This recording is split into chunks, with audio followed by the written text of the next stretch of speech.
Welcome to Wonderland, Indonesia, the sacred Nusantara.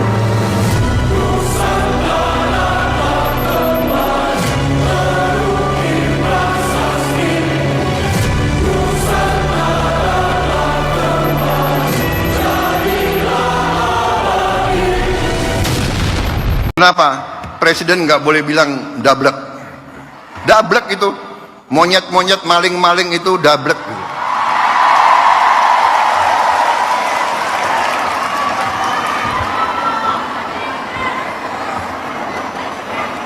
Nggak sadar-sadar, ya.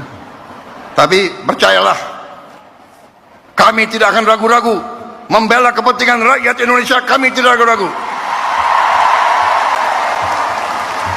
Saya katakan, saya siap mati untuk bangsa dan rakyat Indonesia.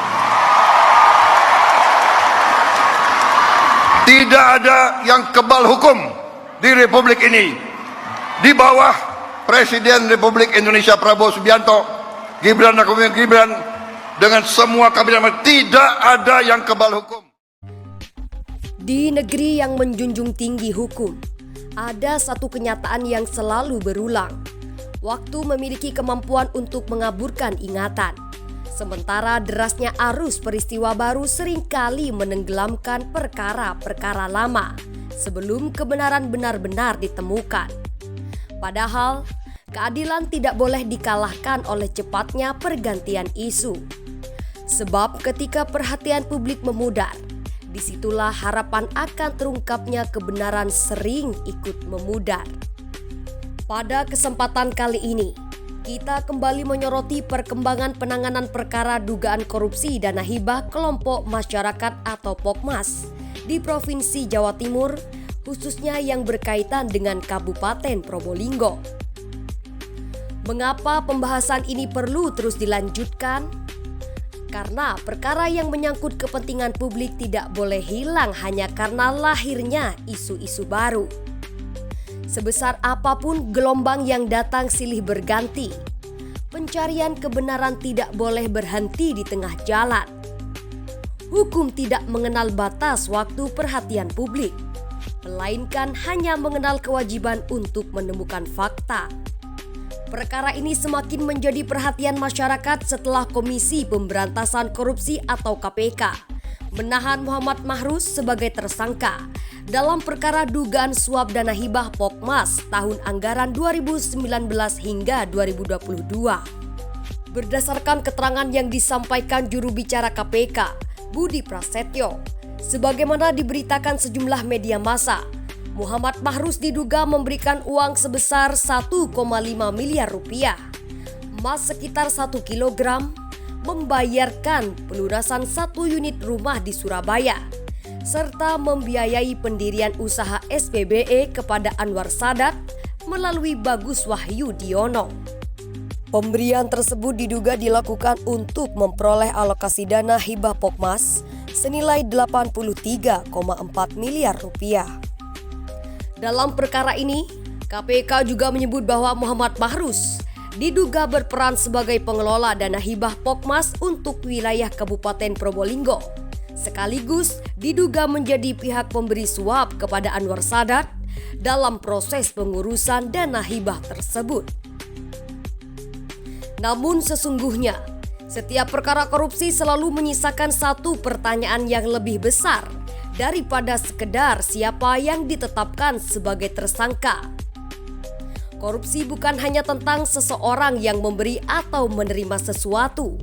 Korupsi adalah tentang bagaimana sebuah sistem dapat dibelokkan, bagaimana kewenangan dapat diperdagangkan, dan bagaimana uang negara yang seharusnya kembali kepada masyarakat justru kehilangan arah.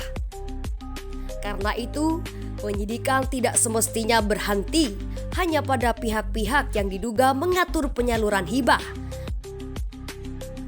Masih ada sederet pertanyaan mendasar yang patut dijawab melalui proses hukum. Kemana saja dana hibah sebesar 83,4 miliar rupiah tersebut disalurkan? Siapa saja yang menerima dana hibah tersebut? bagaimana mekanisme pengajuan, persetujuan, hingga pencairannya berlangsung. Dan apakah seluruh proses tersebut benar-benar berjalan sesuai ketentuan hukum? Pertanyaan-pertanyaan itulah yang akan menentukan apakah perkara ini benar-benar terungkap secara utuh atau hanya berhenti pada permukaannya. Atas dasar itulah, pemeriksaan terhadap seluruh kelompok masyarakat, yayasan, maupun badan hukum lain yang menerima dana hibah melalui Muhammad Mahruz di Kabupaten Probolinggo menjadi langkah yang penting untuk dipertimbangkan dalam proses penyidikan. Langkah tersebut bukan untuk membangun prasangka terhadap siapapun, melainkan untuk memastikan bahwa seluruh mata rantai dalam perkara ini diperiksa secara proporsional. Sebab keadilan tidak hanya harus ditegakkan, tetapi juga harus tampak ditegakkan. Penegakan hukum yang menyeluruh akan menghindarkan munculnya kesan bahwa hukum berjalan secara selektif. Seluruh pihak yang diduga memiliki keterkaitan dengan perkara ini patut dimintai keterangan agar rangkaian peristiwa dapat dipahami secara utuh berdasarkan fakta dan alat bukti. Tentu harus ditegaskan bahwa setiap dugaan tetap merupakan dugaan. Tidak seorang pun dapat dinyatakan bersalah sebelum adanya pembuktian melalui proses hukum yang profesional, independen, dan berdasarkan alat bukti yang sah. Asas praduga tak bersalah adalah fondasi negara hukum yang harus dihormati oleh semua pihak. Namun demikian, pemeriksaan terhadap para penerima dana hibah tetap memiliki arti penting. Dari sanalah penyidik dapat menelusuri bagaimana mekanisme pengajuan hibah berlangsung. Siapa saja yang berperan dalam proses tersebut? Apakah terdapat komunikasi mengenai permintaan fee? Dan bagaimana aliran dana itu sebenarnya bergerak?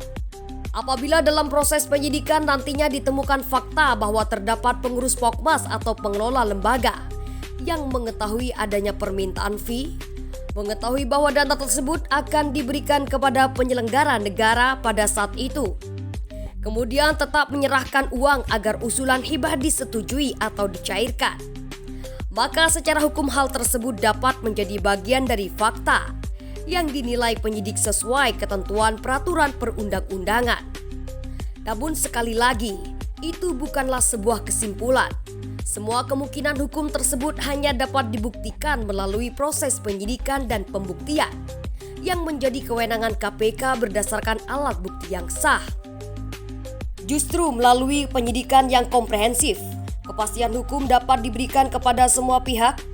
Mereka yang tidak mengetahui adanya praktek melawan hukum akan memperoleh kesempatan untuk menjelaskan posisi hukumnya.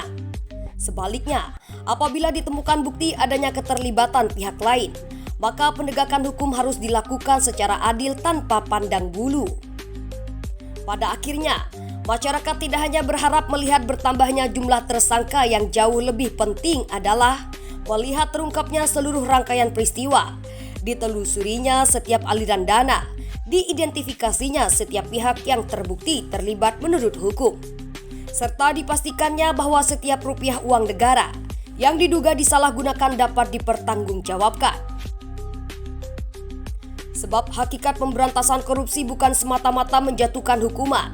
Tujuan akhirnya adalah memulihkan kepercayaan masyarakat bahwa hukum benar-benar bekerja untuk semua orang, bukan hanya untuk sebagian orang.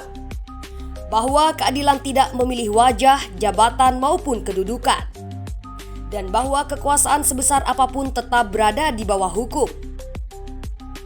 Kita berharap KPK dapat mengusut perkara ini hingga tuntas, sehingga tidak ada lagi ruang bagi spekulasi yang berkembang di tengah masyarakat. Mari kita terus mengawal proses penegakan hukum dengan tetap menjunjung tinggi asas praduga tak bersalah, serta menghormati seluruh proses hukum yang sedang berjalan. Karena selama kebenaran masih dicari dengan kejujuran, harapan terhadap tegaknya keadilan akan selalu hidup. Dan selama hukum ditegakkan tanpa keberpihakan, bangsa ini masih memiliki alasan untuk percaya bahwa keadilan bukan sekedar cita-cita, melainkan tujuan yang terus diperjuangkan.